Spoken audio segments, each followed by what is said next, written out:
SB19 has just landed in Japan and they couldn't have arrived at a more important moment. Fresh footage is now circulating online of the group moving through arrivals, cameras and phones already waiting for them. SB19's fandom already gathered before some of the members had even cleared customs. The exact timing hasn't been confirmed through an official source yet, but one thing is unmistakable: SB19 is back in Japan, and this time, they aren't walking into just one event. They're walking into one of the busiest, most consequential stretches of their entire international career. Welcome back to StageWire, because right now, in the span of about a week, 4 separate storylines are converging on this one country.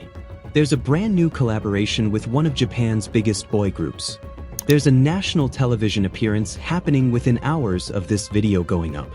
There's a festival stage that puts SB19 on the same bill as some of the biggest names in music. And there's a fan event that has never happened before in SB19's history. All of it in Japan, all in the same week. Let's start with the one that just broke. Over the past day, SB19 and the Japanese group BE:FIRST released the official music video for their collaboration, Toyfriend. If that sounds familiar, it's because the song itself isn't new. Toyfriend was officially released on March 27, 2026, as part of SB19's album, Wackus at Simula. But the version everyone is now watching, the one with an actual narrative and visuals attached, only just went live. And the timing, landing right as SB19 touches down in Japan, makes this much more interesting. It's another piece of the Japan rollout. To understand why this matters, you need to understand who BE:FIRST is. They're not some random feature. BE:FIRST is one of Japan's major boy groups, formed through a nationwide audition process and built by BMSG, with an established audience and a strong presence in the Japanese music market. When SB19 puts out a song with BE:FIRST, they're not just making music. They're plugging directly into an established Japanese fanbase and Japanese music ecosystem. And Toyfriend has already shown that it can make an impact in Japan. The song debuted at number 4 on the Genius Japan Overall Song Chart, marking SB19's first appearance on that chart, and reached number 7 on Oricon's weekly digital singles chart. That's meaningful because these are Japanese music market signals coming from outside SB19's existing Filipino fandom. So when SB19 lands in Japan this week with a freshly released Toyfriend video in hand, they're not arriving as tourists with a festival slot booked. They're arriving in the middle of an active promotional push with one of Japan's own major groups. Music, media, and festival stage all lined up at once. And this isn't even the first time SB19 and BE:FIRST have shared a stage over this song. Back in March, at a showcase event in Yokohama, the two groups performed Toyfriend together before the song was officially released. So the video dropping right as SB19 lands in Japan isn't the start of this story. It's a callback, tying this arrival directly back to that first shared stage months ago.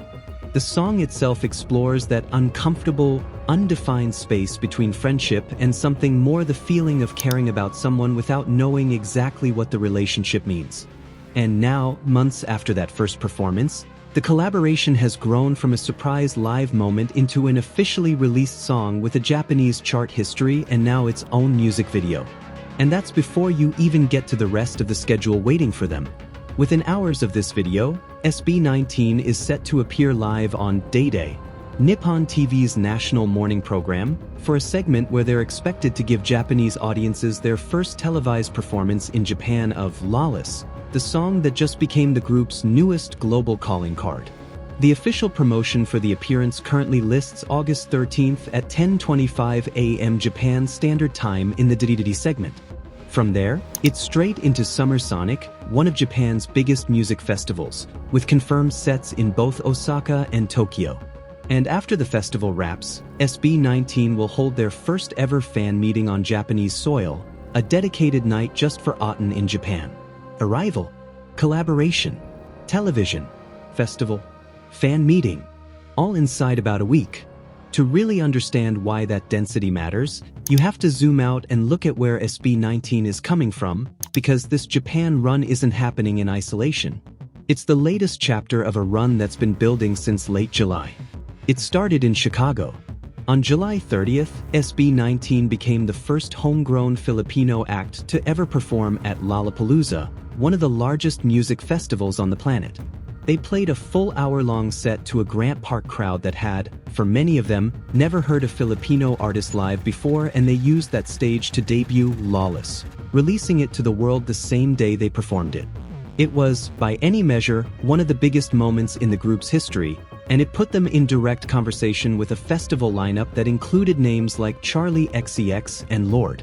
2 days before that, SB19 sat down at the Grammy Museum in Los Angeles for Global Spin Live, a program that pairs an artist conversation with a live performance. And in between Lollapalooza and the Grammy Museum, SB19 threw out the ceremonial first pitch at a Major League Baseball game between the Chicago White Sox and the New York Yankees, joining a short list of Filipino public figures ever given that honor. Then came something a little different, not a stage, not a spotlight, but a direct thank you. On August 8th and 9th, SB19 held their first ever I Was There Thanksgiving fan meet in the United States, at the Grayton Resort and Casino near Rohnert Park, California. Both nights sold out. It's proof that everything happening on festival stages and television screens is backed up by something more grounded, actual demand from actual fans willing to show up in person, twice, in one weekend. That's the run SB19 is carrying into Japan. Not a cold start. Momentum.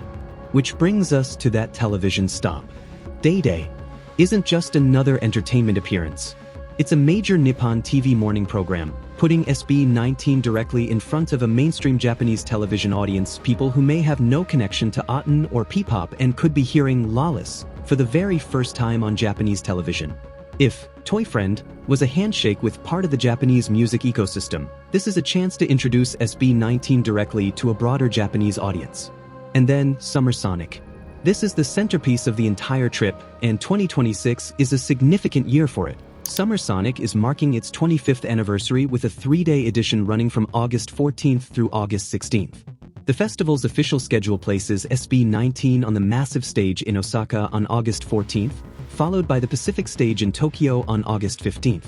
Their listed performance times are 6:05 to 6:50 p.m. in Osaka and 5:50 to 6:30 p.m. in Tokyo.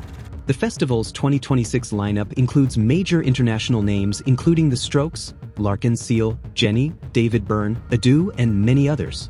That scale matters because SB19 isn't entering Japan through a small specialist event. They're stepping directly into one of the country's biggest international festival environments. If Lollapalooza was about proving SB19 could hold a stage in front of a Western festival crowd that had never heard of them, Summer Sonic is a different kind of test.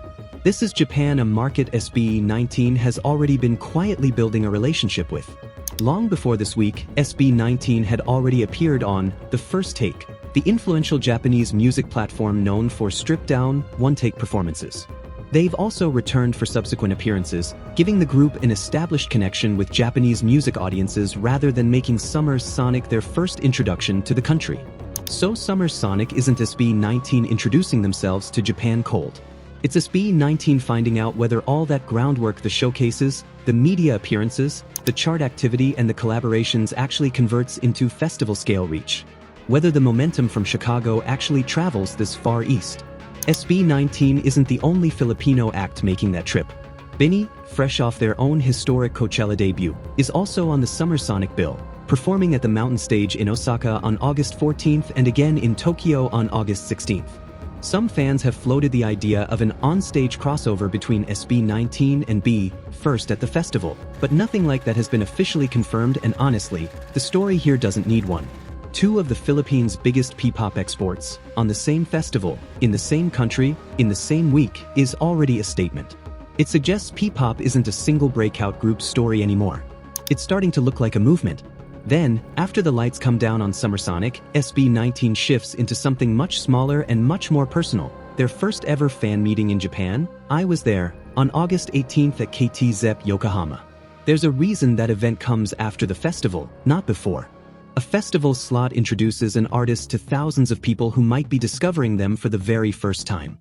A fan meeting does the opposite. It's for the people who already know every lyric, who have been following SB19 across markets, and who have been waiting for SB19 to give them something in return.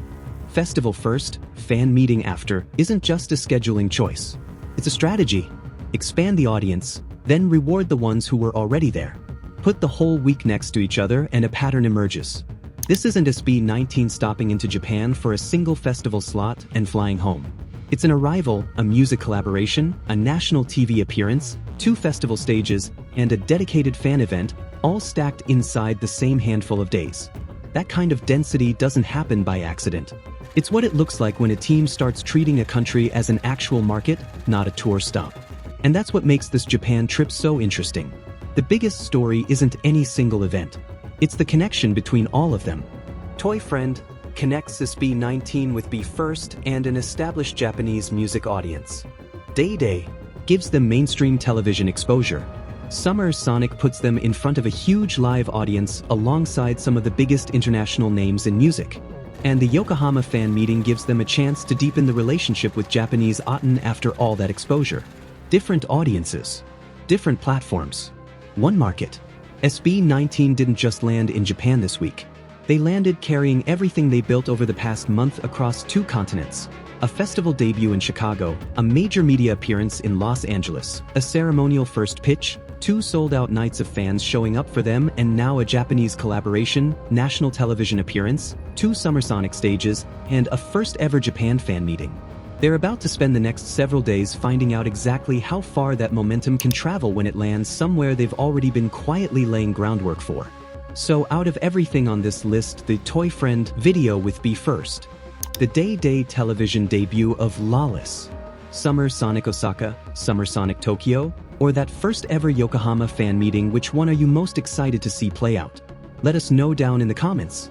And if you want to catch the next update the moment SB19's Japan run actually happens, make sure you're subscribed to StageWire with notifications turned on. We'll be right here covering it as it unfolds.